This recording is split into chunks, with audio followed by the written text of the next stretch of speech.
Si tu apprécies mes vidéos, n'hésite pas à t'abonner et à activer les notifications pour ne rien manquer sur la chaîne. Salut à tous, bienvenue sur la chaîne MeTrader pour cette review numéro 41 qui va être l'occasion pour moi de vous passer en revue cette figurine, à savoir la version Great Toys de Andromeda V1 en version EX, face à la version Bandai classique, alors qui va être à la fois Revival et première édition. Revival parce que c'est la version Revival majoritairement que j'ai en vitrine en exposition, et première édition pour ce qui va être des contenus de la boîte, puisque c'est une version que j'ai remis en boîte, donc par commodité, je me servirai de cette version-là pour vous faire les comparatifs des contenus et des pièces. Avant toute chose, je vous encourage à aller jeter un coup d'œil du côté de la revue numéro 10, qui était le comparatif de l'Andromeda V1 classique Bandai première édition face à la version Revival. Donc ça sera utile notamment pour voir les différences en termes de peinture entre les deux versions, puisque tout à l'heure je vais utiliser les deux. Et puis, je vous encourage également à aller jeter un coup d'œil du côté de la revue numéro 33, qui était le comparatif entre le signe V1 classique de chez Bandai par rapport à la version EX de chez Great Toys, ce qui vous donnera un aperçu de comment je vais procéder pour cette revue, notamment en ce qui concerne les ratios. Remarquez que ce comparatif entre l'Andromeda V1 EX de chez Great Toys et la version classique de chez Bandai peut paraître incongru, mais il a du sens, tout simplement parce que ces versions Bandai classiques des V1 eh bien, sont réputées comme étant plutôt réussies et assez fidèles, donc il va s'agir de voir dans ce passage en revue si ceci est battu par la version Great Toys ou pas. Alors on commence comme d'habitude par les tarifs et les packaging. En ce qui concerne les tarifs, eh bien, la version Great Toys, vous pourrez la trouver aux alentours de 45 € livraison incluse, tandis que la version Bandai, eh bien, assortie en version Revival, elle valait 70 € hors frais de port. Maintenant, vu la rareté de la figurine, bon, rareté toute relative, eh bien c'est plutôt aux alentours de 75 € que vous pourrez la trouver dans des prix minimum, encore une fois hors frais de port. Donc c'est une figurine qui n'a pas encore trop pris en cote, mais dont la cote est en train d'augmenter, donc si vous désirez l'acquérir, eh bien mon conseil serait de ne pas trop tarder. Alors c'est un prix pour les deux figurines qui pourrait être à l'avantage, qui pourrait apparaître à l'avantage de Great Toys, mais il faut prendre plusieurs facteurs en considération. D'abord, premier facteur, c'est que la version Bandai, eh bien, c'est la version officielle, c'est-à-dire que si vous êtes un collectionneur qui est plutôt prévoyant, c'est-à-dire que vous ne savez pas ce que l'avenir vous réserve, et puis vous n'êtes pas sûr qu'un jour ou l'autre, eh bien, vous ne soyez pas obligé de revendre votre collection, eh bien, vous avez à ce moment-là envie d'avoir en votre possession des pièces que vous pourrez revendre à un prix qui vous permettra de ne pas y perdre trop de plumes. Donc forcément, si c'est des figurines officielles, eh bien, vous y perdrez moins de plumes que si vous avez toute une collection en version bootleg qui ne vaut plus rien ou quasiment plus rien dès lors que la version officielle est sortie. C'est-à-dire que si un jour, par miracle, Bandai venait à sortir ses versions 1 en version EX, eh bien, il est à parier que les versions Great Toys seront a priori inférieures, et quand bien même elles ne le seraient pas, eh bien, le collectionneur va privilégier la version officielle, et donc forcément, les versions Great Toys eh bien, vont dégringoler de valeur et ne vaudront quasiment plus rien si vous décidez de les revendre. Donc ça, c'est un premier paramètre qu'il faut prendre en compte. Deuxième paramètre qu'il faut prendre en compte, si tout ceci ne vous intéresse pas, c'est que avec la version Bandai, eh bien, vous avez la possibilité, comme c'est indiqué ici, de former l'objet à partir de l'armure et donc des pièces de support d'objet. Ce que vous n'avez pas ici chez Great Toys, hein. Il ne faut surtout pas se fier à cet objet qui n'en est pas un, hein, qui est juste une forme de troll, hein, si vous voulez. Donc si vous êtes intéressé par les objets, par les signes zodiacaux, eh bien vous n'avez pas le choix, il faudra vous tourner vers la version officielle. Troisième point qu'il faut prendre en compte, si vous êtes collectionneur, eh bien vous aimez aussi peut-être les packaging, les vrais packaging.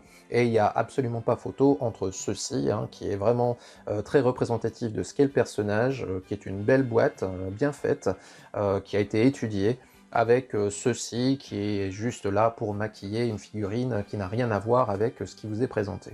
Alors à ces trois facteurs, il faut également ajouter un quatrième facteur éventuel, c'est que vous aurez sans doute moins de soucis de finition pour la version officielle que pour la version non officielle. Ça c'est vérifié notamment sur les vraies copies, pour les marques J-Model et Star Model par exemple, CS Model.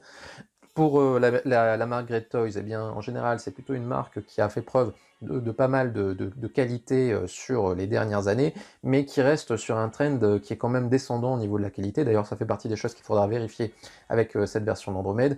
Donc, ce qui fait que si on met tous ces facteurs bout à bout, eh bien, à mon sens, le rapport qualité-prix il est plutôt en faveur de Bandai ici. Dit autrement, je pense que Great Toys eh bien, fait plus de bénéfices en vendant cette figurine 40 € que Bandai, qui vend la sienne 75 €, avec tous les intermédiaires également qu'il peut y avoir du côté de Bandai, qui n'existent pas ou peu chez Great Toys. Donc voilà pour ce qui concerne le tarif. Donc ici, je donnerai plutôt le point à Bandai. Pour ce qui concerne les packaging, eh bien là aussi, ça va être évidemment le point à Bandai, tout simplement parce que c'est une vraie boîte avec une vraie licence, des vraies images qui ressemblent vraiment à la figurine, alors que du côté de chez Great Toys, eh bien, il s'agit simplement d'un packaging qui est destiné à maquiller le vrai contenu de ces boîtes. Donc voilà pour ce qui est des packaging et tarifs. Je vais vous ouvrir les boîtes, vous montrer les blisters pour faire un peu le comparatif entre les deux. A tout de suite. Alors, au niveau des contenus, chez Great Toys, eh bien, on a tout un enrobage de plastique qui est destiné à camoufler donc ce personnage. Donc, si vous voulez en savoir un peu plus là-dessus, eh bien, je vous renvoie à nouveau vers la review numéro 33 du signe V1 de la même marque. Une fois que l'on a retiré ces oripeaux de plastique, eh bien, vous avez ce personnage. Personnage qui a une originalité, puisqu'il fait apparaître, vous voyez, un corset qui est déjà intégré à la figurine. En fait, il est collé sur l'abdomen, donc il n'y a pas moyen de le retirer, ce qui pose d'ailleurs des soucis, j'y reviendrai ensuite.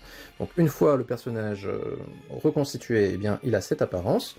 Ensuite, vous avez dans ce blister principal eh bien, la quasi-totalité des pièces d'armure, puisqu'il manque juste les mains et les chaînes. Donc vous allez y retrouver un pseudo-totem qui porte les avant-bras qui peuvent être utilisés sans les chaînes, donc ils n'ont pas grand intérêt, mais bon, ils ont le mérite d'être là. Vous avez ensuite les cuissardes là, le bas des jambes ici, et puis le plastron qui est présent donc, sur l'abdomen de l'animal.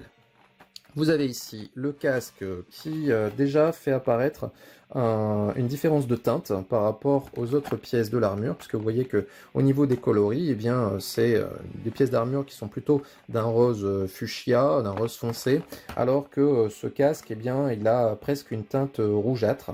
Donc déjà une première différence de teinte sur laquelle je reviendrai par la suite.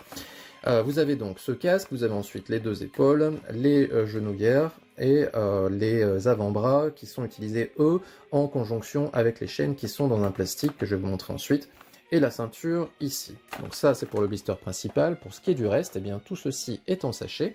Donc vous avez en sachet d'abord les chevelures qui sont utilisées, alors soit en version civile comme ici, soit avec le casque. Donc ici vous avez les mèches qui sont utilisées pour le casque, les deux mèches qui sont utilisées avec le casque, et puis la mèche arrière qui est utilisée aussi avec le casque. Donc, mais originellement, eh bien, vous aviez dans ce petit sachet aussi les mèches civiles et la chevelure civile. Donc ça, premier sachet. Ensuite, deuxième sachet, eh c'est celui qui contient les paires de mains et les cache-mains. Alors, ces paires de mains, elles sont au nombre de 1, 2, 3, 4, 5. 5 paires de mains plus une main supplémentaire qui est celle-ci. Donc 5 paires de mains et demie, on va dire. Et 4 cache-mains, alors 2 qui sont encore grappés, vous voyez, mais 2 que j'ai déjà dégrappés, simplement pour voir ce que ça donnait au niveau du rendu sur les mains. Et vous vous rendez compte que là aussi, eh bien, on a un coloris qui est différent de celui des pièces d'armure que je vous ai montré précédemment. Donc ça, c'est pour ce sachet-là. Ensuite, dans ce sachet, eh bien, vous avez la chaîne de défense, hein, c'est-à-dire la boule, avec, vous voyez, un cercle qui donc vient autour du poignet, donc pour tenir cette chaîne-là. Et lui aussi est mis en couleur, et à nouveau d'un rose qui n'est pas du même coloris que celui des pièces d'armure. Donc ça, première chose. Deuxième chose, eh bien, la deuxième chaîne qui est, elle, celle d'attaque, qui est du côté droit de la figurine, si je dis pas de bêtises, avec là aussi, eh bien, vous voyez, un cercle qui a été mis en rose. Et enfin, vous avez au niveau des chaînes, dernier sachet qui contient le Rolling Defense. Alors, juste le Rolling Defense, il n'y a pas le Thunder Wave. Donc, pourquoi mettre juste la défense et pas l'attaque? Moi, je partirais du principe que soit on met tout l'un, soit on met rien, on met tout, soit on met rien du tout. Là, on a mis juste la moitié. Je vois pas trop pourquoi. Je comprends pas la logique. Ensuite, là où je comprends pas non plus la logique, c'est que vous voyez que tout à l'heure, eh bien, cette pièce-là qui vient autour des poignets était mise en peinture rose. Eh bien, ici, c'est totalement argenté, la peinture n'a pas été mise. Donc, ce qui veut dire que si on utilise cet accessoire, eh bien, on va avoir forcément une rupture de coloris au niveau du poignet qui sera pas très esthétique. Enfin, en tout cas, c'est comme ça l'impression que j'en ai avant d'avoir monté l'accessoire. Et puis, le sachet qui contient les visages, donc qui sont au nombre de 3, plus celui de la figurine, donc 4 au total. Donc voilà pour ce qui est des contenus au niveau de chez Great Toys. Du côté de chez Bandai, alors comme je vous l'ai dit tout à l'heure, on va avoir un mix entre la version première édition et la Revival. Donc les blisters que vous avez ici sont ceux de la version première édition que j'ai remise en boîte, mais pas totalement, puisque vous voyez que sur ce blister, eh bien, est absent le visage que j'ai utilisé donc sur mon personnage en exposition. Donc j'ai gardé le visage de la première édition que je trouvais supérieur. Donc forcément, les chevelures sont également absentes, donc c'est pour ça que vous avez des trous ici. Et puis vous n'avez pas ici apparent les visages bonus qui étaient sur la version Revival, donc j'ai laissé en boîte dans la boîte de la Revival. Donc vous voyez qu'ils étaient au nombre de 1 sur la figurine, et puis 2 en plus, donc 3 au total. Donc vous avez ces 3 visages-là, donc un visage neutre, un visage d'attaque bouche ouverte, et un visage d'attaque dents serrées. Donc là, je vous montrais ces visages, bien entendu, en détail tout à l'heure. Pour ce qui est donc des pièces présentes dans ces blisters Bandai, eh bien, encore une fois, que du classique. Vous avez en fait toutes les pièces d'armure sur ce blister-là, sauf le plastron et le casque que vous avez sur le blister suivant. Donc, je vous laisse jeter un œil, mais encore une fois, je ne peux que vous renvoyer vers la review numéro 10, où vous voyez ça dans le détail. Et donc sur ce deuxième blister, eh bien, vous avez plusieurs choses. Enfin, il y a 3 blisters en fait. Deuxième blister, eh bien, vous avez le restant des pièces d'armure et les pièces de support de totem. Vous avez également une chaîne supplémentaire ici, qui est en fait la réunion de la boule de défense et la pointe d'attaque. Donc tout ça sur une seule et même chaîne que vous pouvez utiliser notamment pour ligoter au niveau du totem, pour faire l'apparence d'Andromède qui est ligotée par la chaîne. Ensuite, eh bien, vous avez 4 protège-mains comme sur la version Great Toys. Vous avez aussi une peinture là qui est la version première édition, donc ne vous effiez pas, la version Revival a une peinture qui est plus foncée que celle-ci. Encore une fois, je vous renvoie vers la review numéro 10 pour voir la différence entre les deux. Donc ça c'est sur ce blister. Et puis sur le troisième blister, eh bien c'est les bonus. Alors vous y retrouvez ici donc le Rolling Defense comme pour la version Great Toys. Et surtout vous avez un bonus supplémentaire qui est celui-ci, à savoir le Thunder Wave, qui est absent sur la version Great Toys. Donc voilà pour ce qui est des contenus, pour ce qui est de la Bandai. Donc en termes de contenu, eh bien là aussi je vais donner le point à Bandai, tout simplement parce qu'il y a plus d'accessoires, une chaîne supplémentaire en métal, la chaîne du Thunder Wave en plastique qui n'est pas présente sur la version Great Toys, et puis bien entendu, et vous avez les pièces de support de totem qui ne sont pas présentes sur la version bootleg. Donc point chez Bandai pour les contenus. On va maintenant regarder les mains, les cheveux et les visages en détail. Allez, donc on arrive dans le détail avec les visages, les mains et les chevelures. On va d'abord commencer par les visages. Donc on va s'intéresser aux visages neutres sur les 2 figurines. Remarquez que les visages que vous avez présents ici donc, sont les visages de la version Revival, pas celui de la première édition. Le visage de la première édition, donc, il est présent sur ma figurine. Je le détaillerai tout à l'heure quand on fera les comparatifs des 2 personnages en armure. Pour l'instant, je vais simplement me contenter de comparer ces visages-là. Aussi parce que, a priori, c'est plutôt la version Revival que vous allez pouvoir acheter maintenant, donc ça paraît logique de regarder ce que vous avez comme visage dans cette boîte. Donc ici, je vais encore utiliser les CTI fournis par mon camarade Dave, et vous voyez que, eh bien, si on regarde par rapport à ce qui est à gauche, eh bien, l'avantage va aller clairement ici à Great Toys. Le visage de la version Revival d'Andromède, eh bien, fait un peu pitié. J'avais déjà exprimé ces réserves-là donc lors du comparatif avec la première édition, donc je ne vais pas revenir sur ce que j'ai dit. On a une trace au niveau des lèvres qui fait penser un petit peu à des spaghettis. On a un visage qui a un air vraiment triste, qui n'est pas vraiment celui que vous avez sur l'image en illustration à gauche. Maintenant, le visage de Great Toys, eh bien, il n'est pas parfait pour autant. Vous voyez que le visage me semble un petit peu trop rond par rapport à ce qu'est le design original. Sinon, pour ce qui est du reste, ben, les cheveux sont plutôt de bonne facture, hein, du côté de chez Great Toys. Au niveau des mèches, notamment, ils n'ont pas fait cette erreur qu'ils avaient fait avec le Yoga de la même marque. Au niveau de l'aspect des cheveux également, eh bien, on a un côté beaucoup plus naturel sur la version bootleg, et on voyait que au niveau du dessin des cheveux, eh bien, il n'y a pas photo, hein, les cheveux sont clairement supérieurs sur la version Great Toys. Vous avez aussi ça présent à l'arrière.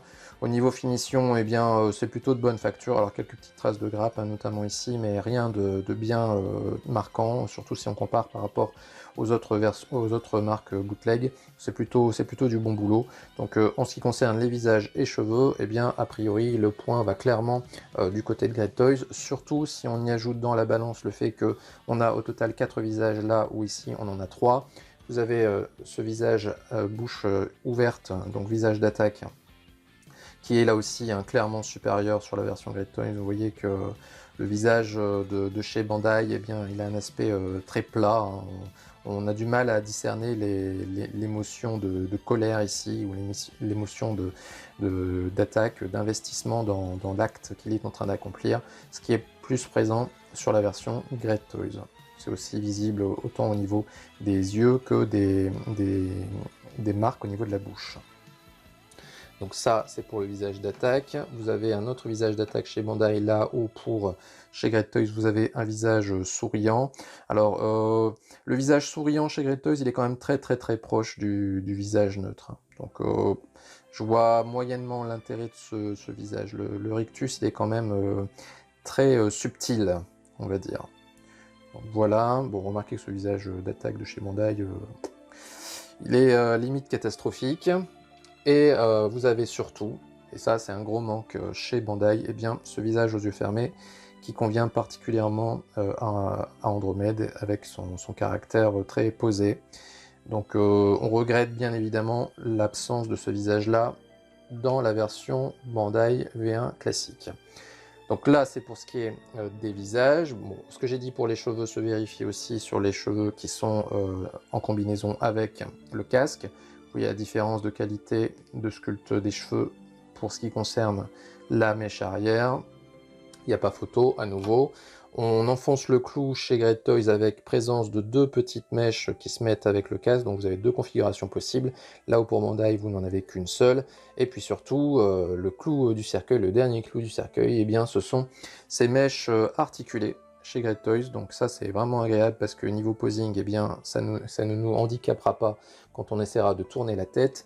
Là où pour Bandai, eh bien, vous avez ces mèches-là qui ne sont absolument pas articulées. Alors certes, elles sont assez souples, donc on va pouvoir un petit peu jouer avec quand on va tourner la tête, fort heureusement, mais on aura quand même moins de liberté qu'avec des mèches mobiles.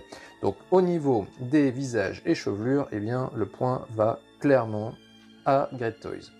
En ce qui concerne les mains maintenant, eh bien, en termes de nombre, le point a priori irait à Great Toys. Maintenant, en ce qui concerne la qualité des mains, eh bien, c'est sans doute une autre histoire. D'abord, on va s'intéresser à la main la plus simple possible, c'est-à-dire le poing fermé. Et de ce côté-là, eh bien, les deux marques s'en sortent plutôt bien. Vous voyez que la qualité de peinture, elle est pas trop mal des deux côtés. C'est plutôt bien mis en peinture. Alors c'est pas parfait, vous voyez ici une petite trace de peinture chez Great Toys, mais vous avez aussi une peinture qui est un peu débordée chez Bandai. Vous voyez au niveau des doigts ici, la jointure entre les doigts et la mitaine. Donc on va dire qu'en termes de qualité de peinture, eh bien, c'est à peu près équivalent pour ce point-là. Et le souci, c'est qu'en termes de coloris, eh bien, on a des mains chez Great Toys qui sont de couleurs différentes par rapport au reste des pièces de l'armure. Donc, c'est-à-dire que vous aurez forcément une démarcation qui va se faire entre les mains et puis le reste de l'armure, et qui ne sera pas compensée par les cache-mains, puisque comme on l'a vu tout à l'heure, eh bien, les cache-mains sont encore plus clairs que les mains elles-mêmes. Donc forcément, ça va jurer. Mais sinon, en termes de forme de la main, de sculpte des doigts, eh bien, rien à dire des deux côtés, c'est plutôt bien fait. Là où le bas blesse, eh bien, c'est sur les mains suivantes chez Great Toys. C'est-à-dire que vous avez ce point donc semi-fermé, donc qui sert à tenir les chaînes, et là vous remarquez la différence de grosseur entre les mains. C'est c'est vraiment très très apparent, on a presque l'impression d'une main qui fait le double. Et alors on pourrait se dire que oui, c'est normal, vous avez une version IX ici, une version classique ici, mais rappelez-vous qu'en général, eh bien, les versions classiques ont de grosses mains, et souvent plus grosses que les versions IX. Donc a priori, cette logique ne se respecte pas vraiment au niveau des mains. Et surtout, si on compare cette main-là, donc semi-fermée, avec le point de tout à l'heure. Et là, vous regardez les doigts, et vous vous rendez compte que les doigts, eh bien, ils ont doublé de taille. Donc là, je ne sais pas ce qu'ils ont fait au niveau de même la main en elle-même. Vous voyez la différence entre les deux? Comment, en ouvrant un tout petit peu la main, on peut avoir des doigts qui doublent de volume comme ça? A priori, l'ami Andromède, eh bien, il doit avoir une allergie à sa chaîne qui doit lui faire faire des rétentions d'eau au niveau des doigts, peut-être, et qui explique ce doublement de volume. Mais si on raisonne de façon logique, il n'y a aucune raison d'avoir une main pareille. Et le souci, c'est que ce doublement de volume, eh bien, vous le retrouvez aussi, alors à un moindre niveau, mais vous l'avez également sur les autres mains. Donc encore une fois, je peux vous le comparer avec le poing en lui-même. Vous voyez que les doigts, eh bien, ils ont pris une taille au-dessus hein, par rapport au poing.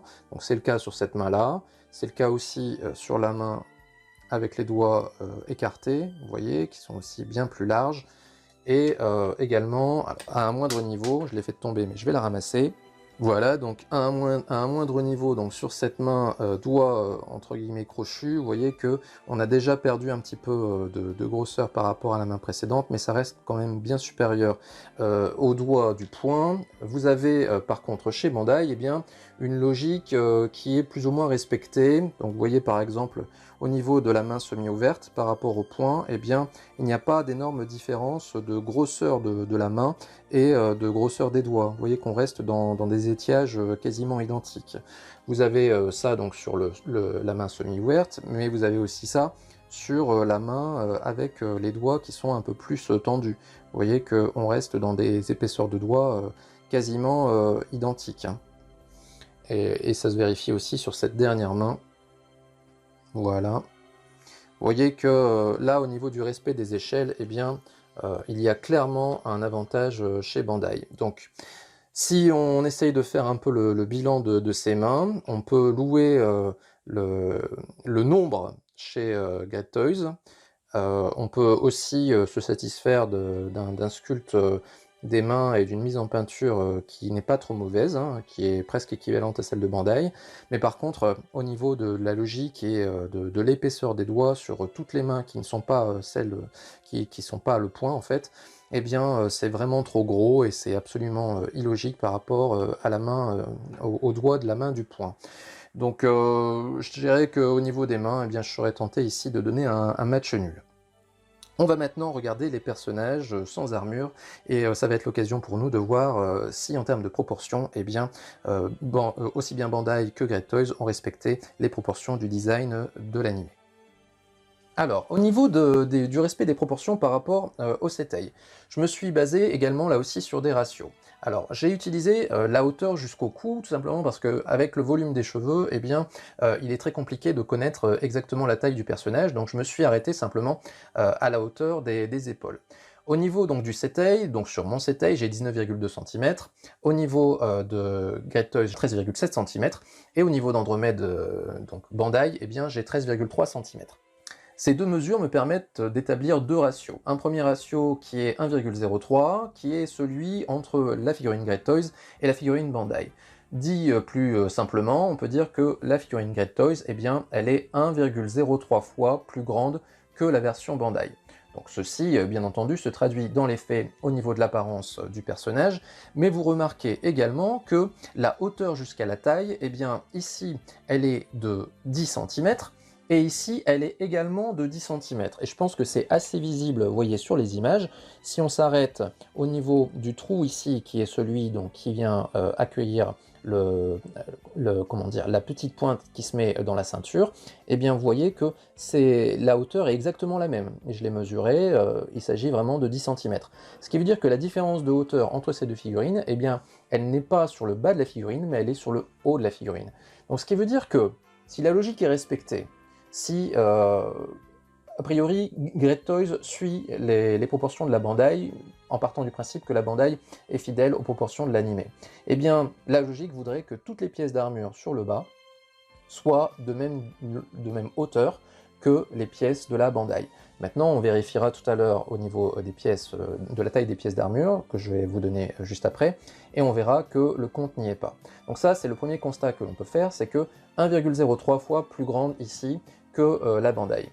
Le deuxième ratio que l'on peut établir, eh bien, c'est celui entre le Setei et la version Bandai, puisqu'il s'agit aussi de voir si cette version Bandai, eh bien, elle est fidèle au Setei pour déjà voir si il y a nécessité pour Great Toys d'être fidèle à la version Bandai, parce que si déjà la version Bandai n'est pas fidèle, eh bien, on pourra comprendre, bien entendu, que Great Toys s'affranchisse des dimensions de la Bandai. Donc pour cela, eh bien, on a le deuxième ratio qui est 1,44, et ce 1,44 eh bien, nous permet de dire que mon image, donc mon design, eh bien, il est 1,44 fois plus grand que ma version figurine. Donc ceci gardé à l'esprit va nous permettre d'évaluer si les pièces d'armure qui sont utilisées pour le personnage Bandai, eh bien, en termes de dimension, sont logiques ou pas.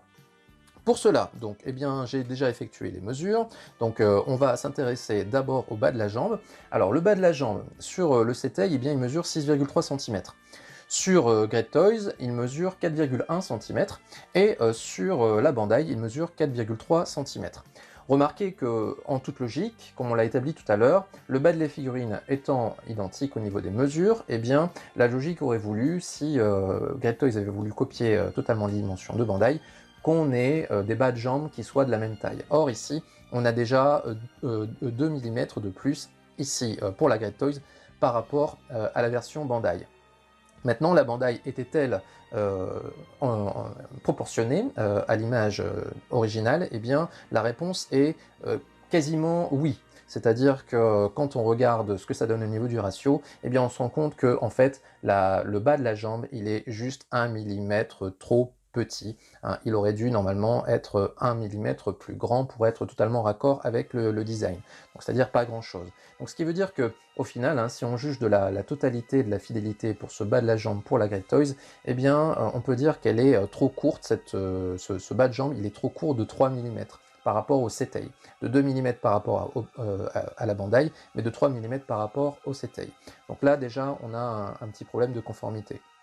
Là où c'est encore plus apparent, ce sont sur les genouillères. Au niveau des genouillères, donc on a une genouillère ici qui fait 1,5 cm de hauteur chez Great Toys, ce qui est quand même assez conséquent, surtout quand on compare par rapport à la Bandai qui fait 1,3 cm. Donc là, vous avez un delta entre les deux de 2 mm, donc ce qui est déjà pas mal. Si on voit avec le ratio du Setei, eh bien on se rend compte normalement que la genouillère de la Bandai fait 1 mm de trop par rapport à ce qu'elle devrait être au niveau du design original. Et effectivement, quand on regarde un peu la forme de la genouillère, on a l'impression qu'elle est un peu trop ovaloïde par rapport à l'image que vous avez donc à gauche. Donc ce qui veut dire que ici, cette genouillère était déjà un peu trop grande sur la Bandai, mais que Great Toys en a remis une couche supplémentaire sur sa figurine. Autrement dit, par rapport au Setei, eh bien, on a un delta qui est de 3 mm en trop sur la genouillère Great Toys, là où c'est seulement 1 mm en trop sur la version Bandai. Donc ça aussi, c'est un problème de proportion. Et enfin, dernier élément de la jambe, eh bien, c'est au niveau de la cuissarde. Chez Bandai, eh bien, on a une cuissarde qui fait 3,1 cm. Chez Great Toys, on a une cuissarde qui fait seulement 2,9 cm. Donc là, on a encore une fois ici un delta entre les deux figurines qui est de 2 mm. Maintenant, la question est, est-ce que c'était fidèle ou pas au Setei? Eh bien, en appliquant le ratio, on se rend compte que la cuissarde de chez Bandai, eh bien, elle est 1 mm trop courte. Elle devrait être 1 mm plus grande normalement pour arriver un tout petit peu plus haut au niveau de la jambe. Ce qui veut dire que non seulement Great Toys est trop court par rapport à Bandai, mais il est également trop court par rapport au Setei. Donc ce qui veut dire qu'au final, sur cette cuissarde, eh ben, on a 3 mm qui ont disparu dans la nature. C'est-à-dire que Great Toys est 3 mm trop court au niveau de la cuissarde. Donc ma première conclusion en termes de proportion, c'est que cette version Great Toys, eh bien, elle est disproportionnée. à la fois par rapport à la bandaille et à la fois par rapport au setei. Et cette disproportion, eh bien, elle est déjà très visible au niveau du bas de la figurine. On a un effet figurine à petites jambes. Maintenant, la question est-ce que le reste des pièces d'armure eh bien, est fidèle ou pas en termes de proportion au design d'origine et également à la bandaille? Et ça, eh bien, c'est ce qu'on va voir maintenant. Allez, donc on se retrouve pour le détail des pièces. Alors pas de toutes les pièces, mais uniquement de celles-ci en particulier, et je les ai choisies de façon à vous montrer ce qu'il y a de bien au niveau des proportions, et ce qu'il y a de pas bien. D'abord, je vais vous demander de laisser de côté les problèmes de peinture que j'évoquerai tout à l'heure quand les figurines seront montées. De même, pour ce qui est des autres pièces de l'armure, eh bien, vous aurez l'occasion d'avoir le comparatif lorsque je ferai le comparatif bilan. Donc ici, je vais m'intéresser uniquement aux proportions. Tout à l'heure, on a établi que le bas de la figurine Great Toys, eh bien, il est de même mesure que la figurine Bandai, tous les deux 10 cm. Donc ce qui veut dire que la différence de hauteur entre ces deux figurines, eh bien, elle se fait uniquement sur la partie haute du corps. Donc ce qui veut dire que on va pouvoir établir là aussi un ratio de proportionnalité entre le corps Great Toys et le corps Bandai version classique. Et ce ratio, eh bien, il est à 1,06. Ça veut dire concrètement que le personnage de chez Great Toys, eh bien, il est 1,06 fois plus grand que le personnage Bandai sur la partie haute de la figurine. Maintenant, donc quand on applique ça aux pièces de l'armure, si on part du principe que les pièces Bandai sont plutôt fidèles au setei, et elles le sont, puisque ce calcul, là aussi, eh bien, je l'ai fait, eh bien, on arrive à voir si la figurine Great Toys, eh bien, elle est fidèle au setei ou pas. Ceci, alors, se vérifie sur l'épaule. Donc l'épaule, eh bien, si on fait le calcul, hein, si on multiplie la taille de cette épaule Bandai, pardon, par 1,06, eh bien, on trouve la même taille pour la version Great Toys. Ça veut dire qu'au niveau de cette épaule, eh bien, vous avez 2,25 cm, vous avez ici pour la Great Toys 2,4 cm, en multipliant 2,25 par 1,06, eh bien, vous obtenez quasiment 2,4 cm. Donc, ce qui veut dire que Great Toys, pour son épaule, eh bien, a bien respecté la taille de la Bandai. Rien à dire là-dessus. Et on peut faire exactement le même constat pour ce qui concerne l'avant-bras. Maintenant, pour ce qui est du plastron, eh bien, c'est une autre histoire. Pour cela, eh bien, on va se baser sur le tour de poitrine, entre guillemets, des deux personnages. Donc vous voyez que le personnage de chez Bandai, eh bien, il a un tour de poitrine ici, qui n'est pas très épais, hein, du fait du corps classique, et ce tour de poitrine, eh bien, est un peu plus épais pour un corps IX. Donc là, encore une fois, on peut établir un ratio entre les deux, et on peut dire que le tour de poitrine, pardon, du corps IX, eh bien, il est 1,08 fois plus grand que le tour de poitrine du corps classique. Donc ce qui veut dire que si on veut respecter les proportions, eh bien au niveau des plastrons, eh bien le tour de poitrine entre guillemets du plastron devrait être 1,06 fois, 1,08 fois pardon, plus gros que celui de la Bandai. Et là, il n'y a même pas besoin à la limite de faire le calcul à la calculatrice pour vous rendre compte à l'œil nu qu'on est vraiment très loin du compte. La proportion n'est absolument pas respectée sur le plastron.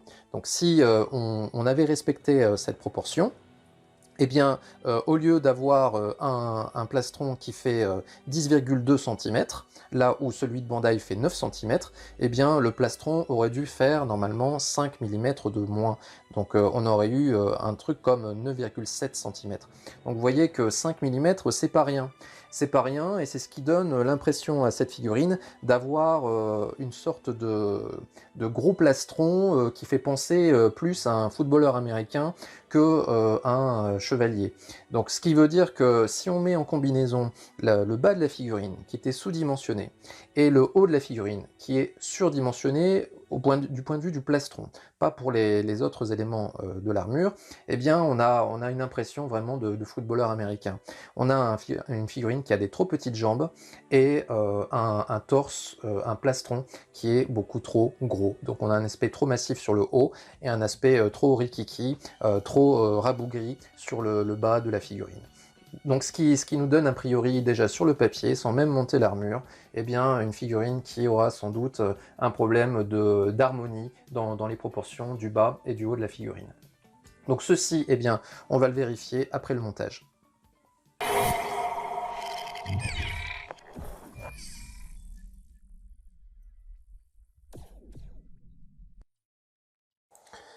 Allez, donc on attaque ce montage avec pour moi la pose d'un lycra, enfin un lycra, ce qu'il en reste, puisque vous voyez que grâce à la bonne idée de Great Toys de coller ce corset sur la figurine, j'ai dû découper ce joli lycra de chez Christopher Customs, ce qui fait toujours un peu mal au cœur.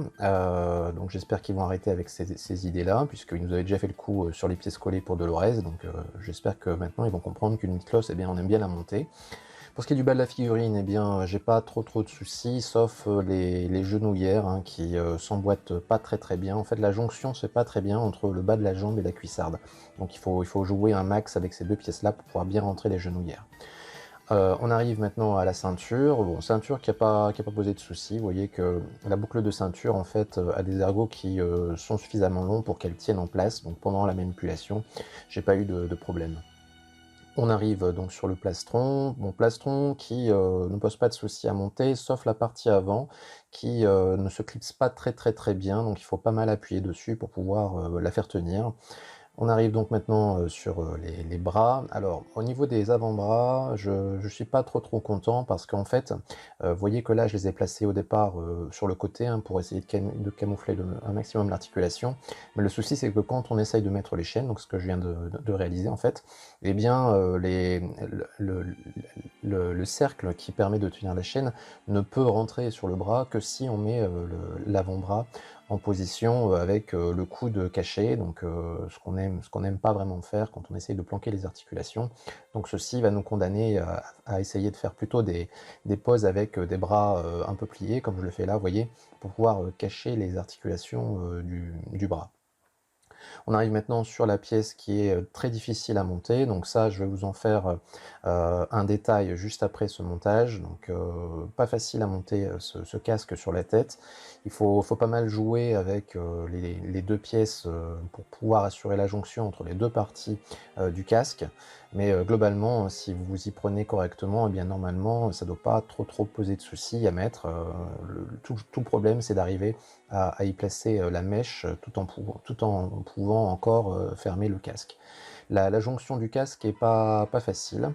Il ne faut pas hésiter à appuyer comme un bœuf pour que le casque se ferme bien. Donc là, on va arriver sur les épaules. Bon, épaules qui sont pas compliquées non plus à mettre. En fait, c'est le même système que Bandai. C'est un clip qui vient se fixer sur l'épaule. Ça tient plutôt bien. Pendant la manipulation, j'ai pas eu de soucis d'épaule qui tombent. Donc voilà qui achève le montage. Il reste ces fameux cache-mains avec la couleur un peu passée. Voilà. Le commentaire a été fait précédemment. Donc voilà pour ce qui est du montage. Maintenant, je vais vous montrer la figurine un peu en gros plan. Donc vous voyez notamment, ça sera l'occasion pour vous de réaliser les différences de coloris d'une pièce à l'autre. Donc des pieds qui sont d'un coloris légèrement différent du reste de la jambe. On a bien sûr les cache-mains qui sont bien décolorés, pas que les cache-mains, vous voyez qu'il y a aussi les cercles qui tiennent les chaînes. Donc forcément ça jure beaucoup. Vous voyez que là j'ai un petit pet de peinture sur l'épaule. Donc les épaules qui sont elles-mêmes un petit peu plus foncées que le reste des pièces d'armure. Et puis ce casque, vous voyez que là je pense que c'est assez flagrant, ce casque qui est bien plus foncé, enfin bien plus rougeâtre que les autres pièces d'armure. Bon, le visage, le rendu casqué, il est plutôt pas mal, donc on va dire que c'est le point fort de cette figurine.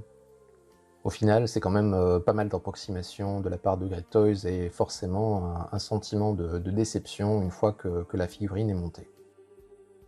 Donc voilà pour ce qui est du montage. Donc comme je vous l'ai dit, là on va parler plus spécifiquement du montage du casque.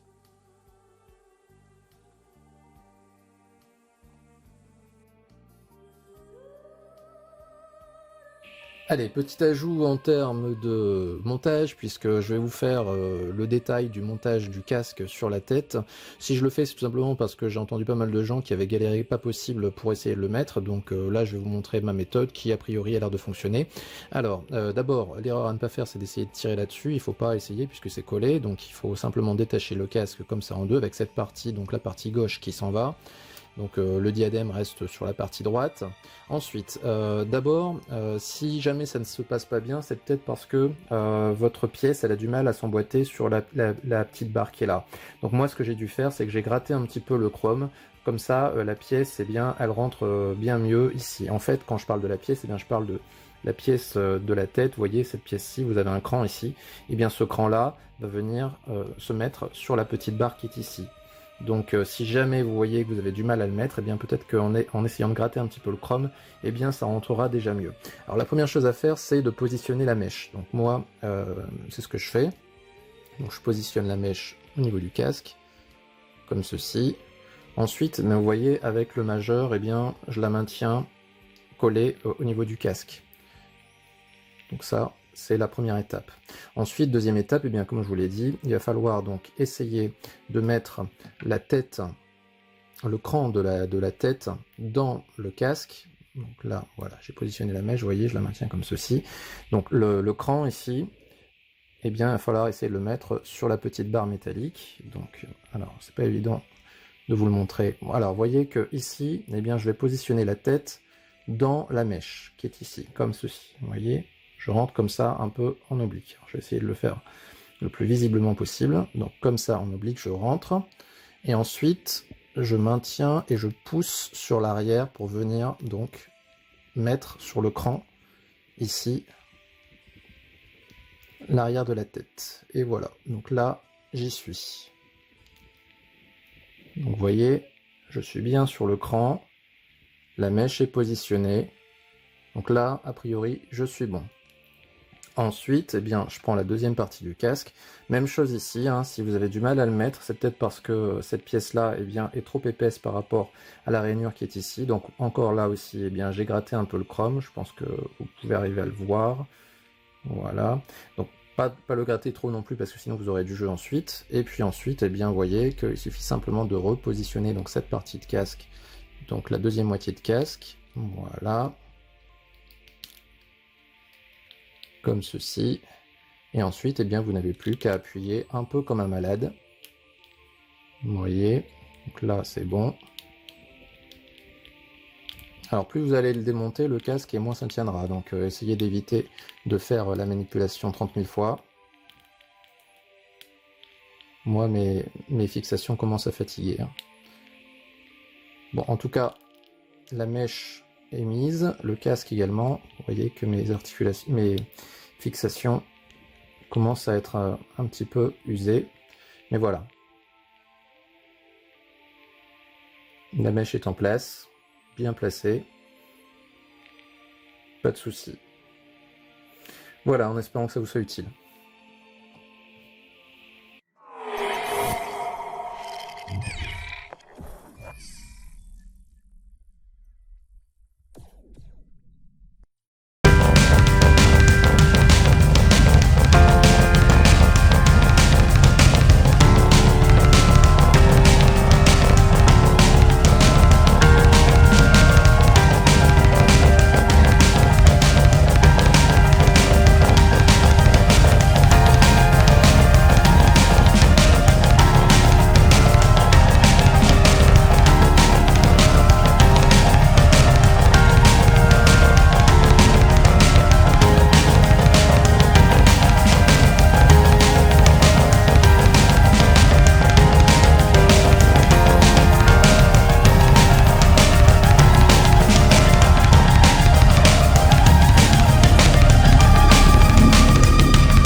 Allez, donc de retour pour ce bilan comparatif, et la première chose que je vais faire, eh bien, c'est je vais évoquer la peinture et la teinte de l'animé.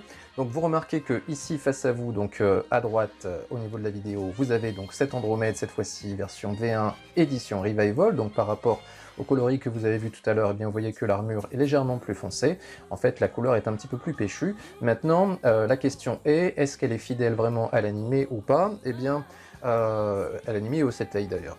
On va dire que globalement, elle est plutôt fidèle, tout simplement parce qu'il est très compliqué de rendre sur une figurine en 3D avec forcément un aspect chromé exactement le coloris de l'animé qui est fait plutôt pour une version 2D, donc forcément avec des effets de lumière qui vont être artificiels, hein, qui vont être marqués par des zones d'ombre par exemple, là où donc pour une version comme ça figurine, eh bien ces zones d'ombre, elles existent ou elles n'existent pas, elles dépendent de la lumière environnante, donc elles ne sont pas marquées sur l'armure, donc forcément vous allez avoir ça en moins. Ensuite, au niveau du coloris, eh bien, vous allez avoir énormément de mal à rendre sur une peinture chromée l'effet plutôt mat que vous avez dans la série. Donc ça, c'est une première chose à dire. Maintenant, ceci étant établi, eh bien, au niveau de la colorimétrie, si vous voulez, eh bien, on a quand même un rose qui est quand même pas trop loin de celui de la série d'origine. Maintenant, pour ce qui est donc de la version Great Toys, eh bien, vous pouvez vous rendre compte à l'œil nu ici que le rose est bien trop foncé. Donc certains diront oui, mais dans l'animé, à tel moment, le coloris il est plus sombre, et dans ce cas-là, on peut dire que Great Toys est fidèle. Si on part de ce principe-là, dans ce cas-là, tout est fidèle. Il y a mon camarade Yann Travella qui m'a dit par exemple que pour le yoga V1, eh bien, vous savez, les pans de jupe qui étaient inversés, eh bien, apparemment, dans l'épisode 3, c'est le cas. C'est identique à ce que montre la figurine Great Toys. Donc ça veut dire que si on part de ce principe-là, eh bien, on fout à la poubelle 72 épisodes où yoga apparaît avec les pans de jupe inversés, c'est-à-dire à l'envers de ce que propose Great Toys, et puis on s'intéresse juste à l'unique épisode où celui-ci apparaît inversé par rapport à ce qu'il doit être. Donc forcément, on va toujours trouver un moment dans la série un design qui va se rapprocher le plus possible de telle ou telle version. Maintenant, il faut essayer de voir le cas majoritaire et aussi le meilleur des cas, et encore une fois, ben, on revient à qu'est-ce qu'est Saint Seiya? Saint Seiya, c'est les designs, la série j'entends, c'est les designs d'Araki. Donc le point de départ, celui qui doit servir de référence, eh bien c'est Araki. Et donc si on veut se baser sur une couleur la plus fidèle possible, eh bien il faut se focaliser d'abord sur les Setei qui sont faits par Araki et Emino, ensuite par ce que donne la version animée quand c'est Araki qui est aux manettes, et à ce moment-là, eh bien, on pourra juger de la conformité ou pas de telle couleur, et ce que je suis en train de dire pour la couleur, c'est également valable également pour les pièces, la forme des pièces, la taille des pièces, bref, si quelque chose doit servir de référence, eh bien c'est les designs d'Araki à travers donc les Setei ou à travers l'animé. Donc c'est évidemment ceci que je vais utiliser comme point de comparaison, et c'est à ce moment-là que je vous donnerai mon verdict concernant la conformité. Concernant également la peinture, au-delà du fait que ce rose est beaucoup trop foncé, le gros inconvénient, là encore une fois c'est discernable à l'œil nu, c'est les différences de teinte d'une pièce à l'autre. Hein. Vous voyez qu'il n'y a pas un seul coloris, mais en fait il y en a des tas. Il y a d'abord une couleur différente pour le casque, qui est légèrement plus rougeâtre que le reste de l'armure. Ensuite, on a un rose qui est plus foncé sur les épaules et également sur les avant-bras. Ce rose est un peu plus clair sur le plastron, et vous voyez qu'à l'intérieur, donc le corset, est encore d'une teinte différente, encore plus clair. Sur les cache-mains, vous avez aussi une couleur différente, qui est un rose encore plus clair. Et vous avez ce rose également sur les poignets qui servent pour tenir les chaînes. Donc là aussi, une différence de couleur. Et enfin, vous avez aussi cette différence de couleur avec les pieds qui sont légèrement plus clairs que les autres pièces d'armure environnantes. Donc tout ceci me fait dire qu'au niveau de la peinture, Great Toys a fait n'importe quoi, mais vraiment n'importe quoi. C'est-à-dire, je ne sais pas si c'était comme ça du départ prévu, ou alors c'est un défaut de peinture à l'usinage, mais le résultat, on ne peut pas dire qu'il est satisfaisant. Regardez ces cache-mains, en plus les mains, donc forcément les mains ça se voit. Le décroché qui est ici, hein, dont on va parler ensuite, on peut s'en affranchir en essayant de camoufler avec les bras par exemple, mais si c'est pour camoufler avec les bras et puis de se retrouver avec des cache-mains de cette couleur là, forcément ça va pas le faire. Alors certains préconisent de changer ces cache-mains pour ceux de la version alors soit V2, soit V3 OCE par exemple, mais encore faut-il avoir les pièces, encore faut-il avoir ces figurines. Si on part du principe qu'à chaque fois il faut customiser une figurine que l'on achète à partir du moment où c'est chez Great Toys, on va pas s'en sortir. On achète une figurine, on l'achète pour ce qu'elle est, on essaye de l'exposer pour ce qu'elle est, on va pas commencer à acheter 3 ou 4 figurines pour en avoir une bien. Donc moi je me base sur ce que j'ai là devant moi, et ce que j'ai devant moi au niveau de la peinture, eh ben, c'est vraiment pas satisfaisant, et quand je dis pas satisfaisant, je devrais dire médiocre, exécrable, inadmissible. Voilà ce que je devrais dire.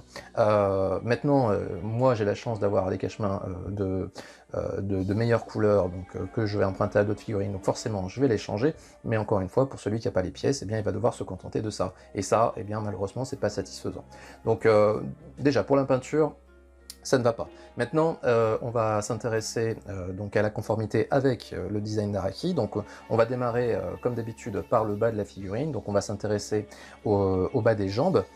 Alors vous voyez donc que sur le 7A, vous avez déjà ici une ligne de démarcation donc, au niveau du bas de la jambe. Donc cette ligne de démarcation, elle est bien placée au niveau de Bandai, hein, vous voyez que c'est la bonne hauteur. Par contre, au niveau de Great Toys, eh bien, vous voyez que c'est beaucoup trop bas. Donc ici déjà, on a un manque de conformité. Ensuite, le manque de conformité, eh bien c'est sur la taille de cette jambe, hein. Donc comme je l'ai évoqué tout à l'heure dans le passage en revue des personnages et donc de leurs proportions, eh bien, je vous avais dit qu'au niveau de la jambe, on avait des jambes qui étaient beaucoup trop courtes, hein, sur la version Great Toys, et je pense que ici, quand la figurine elle est comme ça montée, eh bien ça doit vous apparaître quand même assez flagrant. On a vraiment un effet de petite jambe, hein, qui est encore plus aggravé par l'effet du gros torse qui est au-dessus. Donc forcément ici au niveau du bas de la jambe, eh bien on est trop court, et c'est forcément visible, surtout quand on sait que cette genouillère, eh bien elle est beaucoup trop imposante. Là encore une fois, on peut le voir avec le Setei. Remarquez que au niveau de Bandai, eh bien, on n'est pas dans la totale fidélité, hein. Je pense qu'on est un peu trop ovaloïde, il aurait fallu être un tout petit peu plus arrondi, et dans ce cas-là on aurait été parfait. Là aussi où ça a été relevé par de nombreux collectionneurs, c'est que ces cuissardes, hein, qui montent plutôt bien, hein, au niveau de Bandai, vous voyez qu'encore une fois on est pas mal fidèle au Setei, et bien malheureusement ça arrête un peu trop tôt au niveau de chez Great Toys, hein. On va dire que 2 ou 3 mm de plus pour arriver ici, et bien ça aurait été beaucoup mieux. On va arriver au niveau donc de la taille. Alors au niveau de la ceinture, eh bien il y a un problème de coloris au niveau de la boucle de ceinture ici. Vous voyez que le coloris ici il est rosé, enfin fuchsia, alors qu'au niveau de la Bandai, eh bien il est bien rouge comme il faut, hein, comme comme dans l'animé en fait. Alors là vous ne le verrez pas sur le Setei parce que c'est en noir et blanc, mais j'essaierai de vous en mettre un insert animé. Donc vous verrez que ce motif il est bien en rouge. Ensuite on arrive au niveau des bras, donc je ne vais pas réévoquer à nouveau le problème des couleurs des cache-mains, mais vous voyez qu'au niveau de Bandai, eh bien, que ce soit du cache-main, que ce soit de la pièce métal, que ce soit de la pièce plastique, comme ici, le rose, il est uniforme. Après, on peut aimer cette couleur, on peut ne pas aimer cette couleur. La question est-on fidèle? La réponse est plutôt oui, au niveau du coloris. Et est-ce qu'on est uniforme? Et la réponse, elle est clairement oui, ce qui n'est pas le cas ici.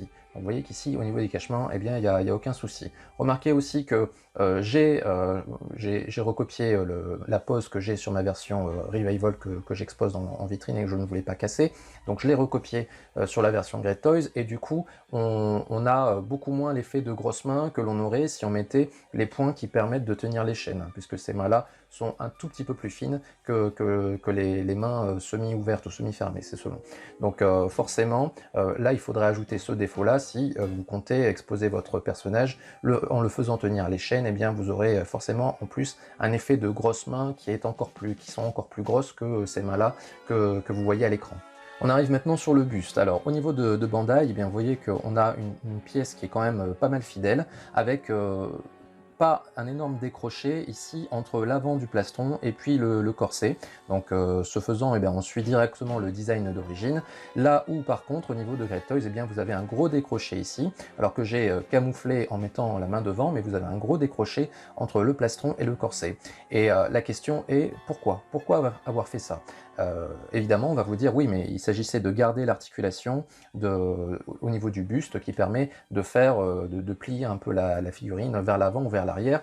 Mais le souci, c'est que la pièce est taillée de telle sorte que ce mouvement est de toute façon impossible. C'est-à-dire qu'en ayant gardé cette articulation, bah, vous pouvez essayer de faire comme vous voulez, mais bouger un peu la figurine d'avant en arrière au niveau du buste, eh bien vous n'y arriverez pas. Si vous n'y arrivez pas, eh bien dans ce cas-là, pourquoi avoir gardé cette articulation?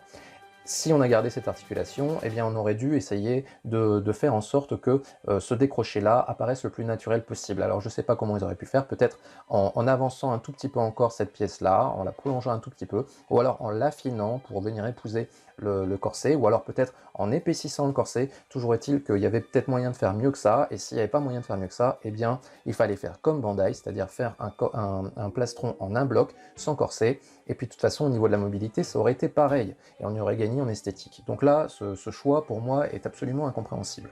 Tant qu'on est sur le plastron, eh bien, comme je l'ai dit tout à l'heure, hein, quand j'ai fait le passage en revue des pièces, ce plastron, il est beaucoup trop imposant.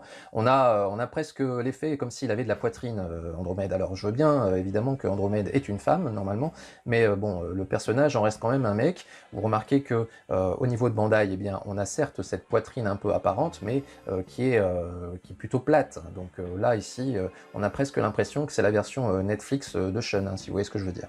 Ça s'améliore en tout cas au niveau des bras, puisque, alors, les mains mis à part, hein, les avant-bras, aussi bien chez Bandai que chez Great Toys, sont pas trop mal. Remarquez qu'ils sont peut-être un poil trop courts, mais pas grand chose. Mais globalement, c'est plutôt fidèle, de même qu'au niveau des épaules, il n'y a pas grand chose à dire. Donc ça, ben, comme par hasard, c'est exactement les pièces qui respectent les proportions de la Bandai. Donc forcément, vous avez un rendu ici qui est plus harmonieux, dès lors que la Bandai était elle-même fidèle au CTI. Enfin, on arrive au rendu casqué. Alors c'est peut-être le seul cas où, a priori, Great Toys a l'air de faire un peu mieux que Bandai. Le casque de Bandai manque un petit peu de volume au niveau du haut du casque, hein. Il n'est pas assez bombé, j'ai l'impression. Ce qu'a fait Great Toys, alors il l'a fait, mais peut-être que l'ont-ils peut-être un peu trop exagéré à mon sens, hein. Vous voyez que on a un effet quand même de grosse tête, hein, qui apparaît. Alors évidemment, de toute façon, les versions EX sont souvent une plus grosse tête que les versions classiques, donc vous avez forcément cet effet qui va apparaître, mais peut-être qu'ici il est encore plus marqué que sur une autre figurine. Bon, maintenant, on peut pas nier le fait que c'est quand même plus fidèle cette forme de casque là que cette forme de casque ici, par rapport au CTI que vous avez donc à gauche. Un petit mot sur les mèches articulées. Alors articulées entre guillemets, puisque comme elles sont prises sous le casque qui est une vraie merde à mettre, hein, faut clairement dire les choses, ces mèches-là qui sont articulées, eh bien, en perdent tout avantage dès lors qu'elles sont coincées sous le casque, et donc forcément, eh bien, vous avez la mobilité des mèches qui est enlevée. Donc avoir ces mèches articulées ou pas, finalement peu importe, vous avez exactement les mêmes soucis qu'avec la Bandai. Heureusement, eh bien, sur la Bandai, le plastique il est suffisamment souple pour que vous puissiez bouger la tête un peu comme vous voulez. Et bien c'est la même chose au niveau de la Great Toys, de ce côté-là, rien à dire. Maintenant, je l'ai dit tout à l'heure, hein, le rendu des mèches au niveau des cheveux de la Great Toys, eh bien, il est supérieur à celui de la Bandai, je pense que vous pouvez le voir à nouveau ici. Donc globalement, au niveau du rendu casqué, eh bien, je préfère ici Great Toys. Bien que j'aime bien ce visage-là, donc qui est le visage de la première édition, là. Je vais vous le montrer de plus près, mais si vous avez vu la review comparative avec la Revival, eh bien vous savez de quoi il a l'air déjà. Donc ça, c'est le visage que j'ai gardé sur ma version que j'expose, puisque je le trouve supérieur, quoi qu'il arrive, à la version Revival, et il n'est pas très loin, hein, du CTI. Alors il n'est pas exactement pareil au niveau des yeux, notamment, il y a quand même une petite différence, mais il est quand même acceptable, surtout pour une version classique. Bon, bien sûr, au niveau de la version EX, on aura toujours un avantage, en tout cas un avantage, on va dire, du point de vue de la conception au départ. Maintenant, il faut voir si le visage il est bien reproduit ou pas, mais par rapport à une classique, forcément, on part avec un avantage dès lors que le visage est ressemblant. Donc voilà un peu pour ce qui est du comparatif et pour juger de la conformité. Donc si je devais conclure sur cette figurine Great Toys, et puis globalement sur qui gagne ce comparatif. On peut trouver cette figurine belle, on peut trouver qu'elle a un charme, on peut trouver également qu'elle est mobile, qu'on peut en faire un peu ce qu'on veut au niveau du posing, encore que c'est légèrement contestable à cause de cette articulation-là, mais en tout cas, bon, elle est mobile comme une IX, donc on peut évidemment juger de ça. Mais ce que l'on ne peut pas dire, c'est que cette figurine, Great Toys, est conforme au design d'origine, elle ne l'est pas. On ne peut pas dire également qu'elle soit harmonieuse par rapport, enfin je veux dire en harmonie par rapport aux dimensions du design d'origine, donc tel que fait par Araki, puisque encore une fois je l'ai démontré, les proportions ne sont absolument pas respectées. On ne peut pas dire également qu'au niveau des coloris, eh bien ce soit une franche réussite, bien au contraire, les différentes nuances de peinture sont inacceptables. En revanche, au niveau de la Bandai, eh bien vous voyez qu'on a quelque chose qui est quasiment conforme au design d'origine, qui est uniforme du point de vue des peintures, qui est plutôt bien proportionné. Bref, une figurine fidèle au design d'Araki, une figurine non fidèle au design d'Araki. Maintenant, j'ai envie de vous dire, à vous de choisir dans quel camp vous êtes. Est-ce que vous privilégiez plutôt la fidélité et l'harmonie au design d'origine? Dans ce cas-là, eh bien, la version Bandai aura normalement votre préférence. Si maintenant vous préférez plutôt vous amuser avec une figurine, la trouver jolie parce que vous avez des goûts qui vous attirent vers cette figurine-là, eh bien, dans ce cas-là, vous privilégierez sans doute la version Great Toys. Moi, personnellement, eh bien, comme vous le savez, je suis plutôt dans la fidélité à l'animé. Autrement dit, pour moi, il n'y a absolument pas photo. La version Bandai est clairement la plus belle des deux. La plus belle au sens où moi je l'entends, c'est-à-dire la plus conforme. Maintenant, j'ai acheté quand même cette version Great Toys, d'abord évidemment parce que forcément je voulais vous la faire découvrir, mais aussi et surtout parce que je voulais compléter mon arc Great Toys. Maintenant, j'en suis déçu, j'en suis très déçu. Si encore on avait eu des couleurs qui étaient un peu harmonieuses, j'aurais pu tempérer ma déception, mais là, on a un fail au niveau de la conception et on a un fail au niveau de la réalisation. Et à partir de ce moment-là, eh bien, on ne peut qu'être déçu par rapport à cette version-là, surtout que après le signe de la même marque, eh bien, on s'était dit, ok, il y a quand même quelques petits trucs qui sont gênants, mais globalement, la figurine se tient. Mais là, on a encore plus de choses qui sont gênantes par rapport au modèle précédent, qui était lui-même plus gênant que le modèle d'avant. Bref, on est sur un trend, comme je disais tout à l'heure, qui est descendant, et on ose imaginer ce que va être le Phoenix, la dernière figurine de la gamme. Donc on croise les doigts pour que Great Toys rectifie le tir, parce que pour l'instant, eh bien, malheureusement, les choses ne sont pas très reluisantes. Donc voilà qui conclut cette review de ce Shun EX de chez Great Toys face à la Bandai classique. Donc j'espère que vous l'avez apprécié, que vous soyez fan d'une marque ou de l'autre d'ailleurs. Pour moi, l'idée c'était vraiment de juger de la conformité et des fidélités de figurines, et j'espère avoir accompli ma mission. Donc comme d'habitude, hein, n'hésitez pas à commenter cette review dans l'espace commentaire qui est juste en dessous de la vidéo. N'hésitez pas également à partager et à vous abonner à la fois à ma chaîne mais à celle des confrères que vous avez dans la playlist les pods de review qui apparaît au moment du générique. Et puis on se retrouve très bientôt pour une autre figurine. Portez-vous bien les amis.